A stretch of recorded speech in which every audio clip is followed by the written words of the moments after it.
News 42 Kannada.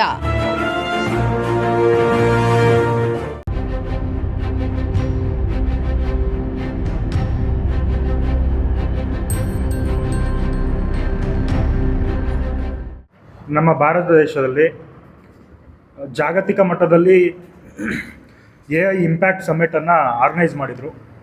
ಇದೇ ತಿಂಗಳು 16ನೇ ತಾರೀಕಿಂದ 20ನೇ ತಾರೀಕುವರೆಗೂ ಆರ್ಗನೈಸ್ ಆಗಿತ್ತು. ಈ AI ಇಂಪ್ಯಾಕ್ಟ್ ಸಮ್ಮಿಟಲ್ಲಿ 100ಕ್ಕೂ ಹೆಚ್ಚು ದೇಶಗಳಿಂದ 500ಕ್ಕೂ ಹೆಚ್ಚು AI ಲೀಡರ್ಸ್, ಆಫೀಸ್ CEOಗಳು, 50ಕ್ಕೂ ಹೆಚ್ಚು ಆರ್ಗನೈಸೇಷನ್ಗಳು, 45 ಮಿನಿಸ್ಟರ್ಸು ಬೇರೆ ಬೇರೆ ದೇಶಗಳಿಂದ ಡೆಲಿಗೇಟ್ಸ್ ಬಂದಿದ್ದರು. ಇದು ಒಂದು ಮಹತ್ವದ ಸಮ್ಮಿಟ್ ಆಗಿತ್ತು. ಕಾರಣ ಏನು ಅಂತಂದರೆ, ಇವಾಗಿನ ಹೊಸ ಜನ್ರೇಷನ್ಗೆ ಹೊಸ ತಂತ್ರಜ್ಞಾನ, ಆರ್ಟಿಫಿಷಿಯಲ್ ಇಂಟೆಲಿಜೆನ್ಸ್ ಅಂತೇನು ಹೇಳ್ತೀವಿ, ಕೃತಕ ಬುದ್ಧಿಮತ್ತೆ ಅಂತೇಳಿ, ಇದು ಹಿಂದೆಂದೂ ಆಗಿರೋದಂತಹ ಒಂದು ಬದಲಾವಣೆಯನ್ನು ನಮ್ಮ ಸಮಾಜದಲ್ಲಿ ತರ್ತಾ ಇದೆ. ಏನಕ್ಕೆ ಅಂತ ಹೇಳಿದ್ರೆ, ಇದು the main thing is that ಅದಕ್ಕೆ ಆದಂತಹ ಡಿಸಿಷನ್ ಮೇಕಿಂಗ್ ಇರ್ಬೋದು, ಕ್ರಿಟಿಕಲ್ ಥಿಂಕಿಂಗ್ ಇರ್ಬೋದು, ನಾವು ಹೇಗೆ ಮನುಷ್ಯರು ಯೋಚನೆ ಮಾಡ್ತೀವಿ, ಹೇಗೆ ಮನುಷ್ಯರು ನಿರ್ಧಾರಗಳನ್ನ ತಗೊಳ್ತೀವಿ, ಆ ರೀತಿಯಾದಂತಹ ನಿರ್ಧಾರಗಳನ್ನ ತಗೊಂಡು ಮನುಷ್ಯರ ಅರ್ಧ ಕೆಲಸ ಅವೇ ಮಾಡ್ತವೆ. ಈ ಥರ ಇರಬೇಕಾದ್ರೆ ಇಂಥ ಒಂದು ತಂತ್ರಜ್ಞಾನವನ್ನು ನಮ್ಮ ದೇಶದಲ್ಲಿ ಡೆಲ್ಲಿಯಲ್ಲಿ ಭಾರತ್ ಮಂಟಪದಲ್ಲಿ ಆಯೋಜನೆ ಮಾಡಲಾಗಿತ್ತು. ಇದಕ್ಕೆ ನಿಮಗೆಲ್ಲ ಗೊತ್ತಿರೋ ಹಾಗೆ ನಮ್ಮ ಮೋದಿಜಿಯವರು ಇನಾಗ್ರೇಟ್ ಮಾಡಿದ್ರು. ಅದು ಭಾರತದ ಭವಿಷ್ಯ ಅಂತ ಹೇಳಿದ್ರು. ನಾವು ಅದಕ್ಕೆ ಯಾವುದಕ್ಕೂ ಹೆದರ್ಕೊಬಾರ್ದು, ನಾವು ಅದನ್ನು ಉಪಯೋಗ ಪಡ್ಕೊಬೇಕು. ನಮ್ಮಲ್ಲಿ ಇರುವಂತಹ ಬೇಸಿಕ್ ನೆಸಿಟೀಸ್ ಏನೇನಿದೆ, ಪಾವರ್ಟಿ ಇರ್ಬೋದು, ಮತ್ತೊಂದು ಏನೇನು ಕಷ್ಟಗಳಿದೆ, ಅದಕ್ಕೆಲ್ಲ ಒಂದು ಪರಿಹಾರ ಕಂಡುಹಿಡ್ಕೊಬೇಕು ಅಂತೇಳಿ ಈ AI ಸಮ್ಮಿಟನ್ನು ನಮ್ಮ ಭಾರತದಲ್ಲಿ ಆಯೋಜನೆ ಮಾಡಿದರು. AI ಸಮ್ಮಿಟಲ್ಲಿ ನಮ್ಮ ಇಂಡಿಯಾದೇನಿದೆ, ನಮ್ಮ ಇಂಡಿಯಾ ಕೊಡುಗೆ ಏನು ಅನ್ನೋದೊಂದು ವಿಚಾರ ತಿಳ್ಕೊಬೇಕಾಗುತ್ತೆ. ನಮ್ಮ ಇಂಡಿಯಾ ಕೊಡುಗೆ ಏನು ಅಂತ ಹೇಳಿದ್ರೆ, ನಮ್ಮ ಇಂಡಿಯಾದವರು ಕೆಲವೊಂದು AIನ ಡೆವಲಪ್ ಮಾಡಿದ್ದಾರೆ.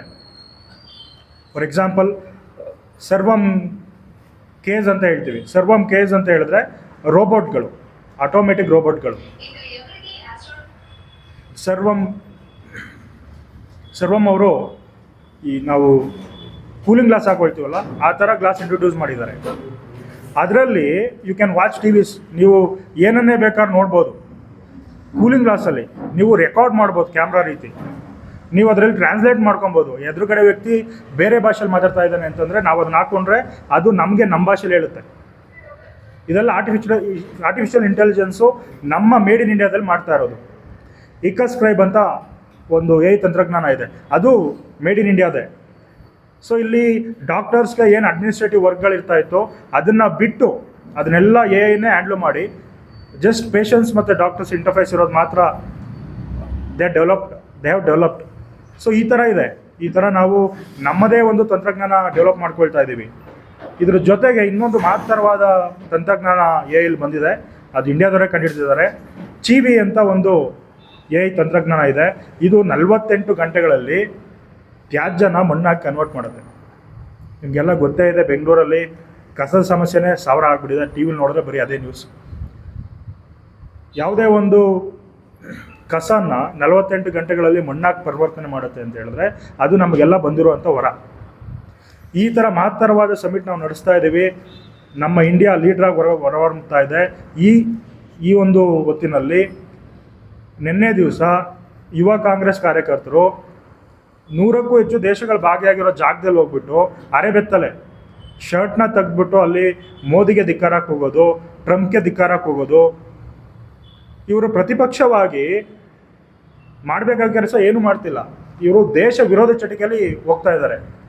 ದೇಶ ವಿರೋಧಿ ಚಟುವಟಿಕೆ ಮಾಡೋ ಅವಶ್ಯಕತೆನೇ ಇಲ್ಲ. ನೀವು ಹೋಗಿ BJP ಏನೋ ನಡೀತಾ ಇದೆ, ಇಲ್ಲ ಬೇರೆ ಬೇರೆ ಪಕ್ಷಗಳು ಏನೋ ಮಾಡ್ತಿದ್ದಾರೆ ಅಂತಂದ್ರೆ ನೀವು ಅಲ್ಲೋಗಿ ಪ್ರತಿಭಟನೆ ಮಾಡಬೇಕು. ಇಲ್ಲಿ ಡೆಲ್ಲಿಯಲ್ಲಿ ಭಾರತ್ ಮಂಟಪ ಮೇಲೆ ನಾವು ನಮ್ಮ ಏನು ಟೆಕ್ನಾಲಜಿ ಇದೆ ಅದನ್ನು ಪ್ರದರ್ಶನಕ್ಕೆ ಇಡ್ತಾ ಇದ್ದೀವಿ. ಅದು ಇಡೀ ದೇಶದ ಸಂಪತ್ತು. ನೀವು ಅಲ್ಲಿ ಹೋಗಿ ನಮ್ಮ ದೇಶಕ್ಕೆ ಅವಮಾನ ಮಾಡೋ ಥರ ಮಾಡಿದ್ರೆ, ನಿಮ್ಮ ನಾಯಕರು ಹೋಗಿ ಬೇರೆ ಬೇರೆ ದೇಶಗಳಲ್ಲಿ ಯೂನಿವರ್ಸಿಟಿಲಿ ಕೂತ್ಕೊಂಡು ಇಂಡಿಯಾ ಹೀಗೆ ಅಂತ ಬೇರೆ ತಪ್ಪು ಸಂದೇಶ ಕಳಿಸ್ಕೊಡ್ತಾರೆ. ಅದಕ್ಕೆ ಅನುಗುಣವಾಗಿ ನೀವು ಈಗ ಮಾಡಿದ್ರೆ ಏನರ್ಥ? ಆದ್ದರಿಂದ ಇದೇನು ಮಾಡಿದ್ದಾರೆ ಯುವ ಕಾಂಗ್ರೆಸ್ ಕಾರ್ಯಕರ್ತರು, ಅದನ್ನು ನಮ್ಮ BJP ಪಕ್ಷ ಖಂಡಿಸುತ್ತೆ. ನಾವು ನಿರಂತರ ಹೋರಾಟ ಮಾಡ್ತೀವಿ. ನೀವು ಎಷ್ಟು ಭಾರತ ಅವಮಾನ ಮಾಡಬೇಕು ಅಂತ ಹೋಗ್ತೀರಾ, ಅದಕ್ಕಿಂತ 10 ಪಟ್ಟು 100 ಪಟ್ಟು BJPಯವರು ಭಾರತ ಕಟ್ಟಲಿಕ್ಕೆ ಹೋಗ್ತೀವಿ.